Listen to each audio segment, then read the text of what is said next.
Hello, good morning. Welcome po sa ating YouTube channel updates. So, sa YouTube channel po, ito po ang ating update, STL ng Rizal at STL Quezon Province. Ayan. So, hello, good morning din po sa ating mga taga-subaybay sa ating pong Facebook page. Ayan. Sa mga taga-YouTube channel ko dyan guys, supportan nyo po ang aking Facebook page, Manilin La Madrid. Pareho lang po ng pangalan sa aking pong YouTube channel. So, isa lang po ang YouTube channel ko at Facebook page ko guys. Ayan. So, pakisuportahan na lang po ang ating dalawang account, YouTube channel at Facebook page. Maraming salamat. Okay, so 1.23. Si 23 po ay kinuha po sa 32 at 14 na sumada. And then 28.12. Yung 28 galing sa 1. At yung 12 naman ay patras pong bilang sa 13 at dito po galing sa 21. So, yung 2 naman guys, pasunod na bilang sa 1 at yung 17 ay galing po sa pabante po ay ano pala yan? Unang pitsada. Unang pitsada ang 17 kasi ang pitsada dapat is ngayong araw. So, advance pitsada. Yun ang tinatawag nating advance pitsada.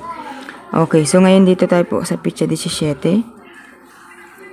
Baka mag-10 or 20. Okay, so 10, 20,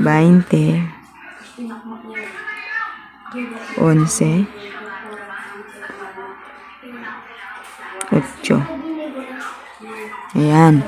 So, 10, 20, 11 at 8. Okay, STL po yan ng Rizal. Okay, dito na po tayo sa STL ng Quezon Province. Ayan. Ang STL naman po ng Quezon Province, 18, 15, 33, 25, 4, 37, nung petsa 15. Ito po kasing 18, 15 ito, binalik lang o, tingnan nyo.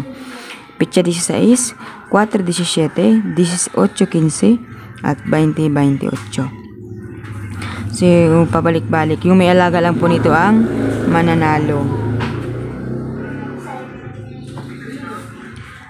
Okay, ngayon guys, naiipit yan si 16. Baka ngayon ilabas si 16. 16, 27,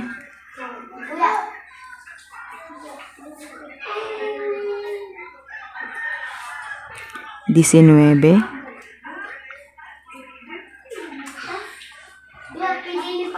ano kaya mag-2? Galing sa 20. So, ilagay natin si 2. Okay guys, ito po yung ating sumada. Pwede siyang mag-16, 27, 19, 2. So, yan po ang ating sumada dito po sa STL ng Quezon Province. Ayan. So, wag pong kalimutan ang mag-like, mag-subscribe at i-share ang ating video. Salamat!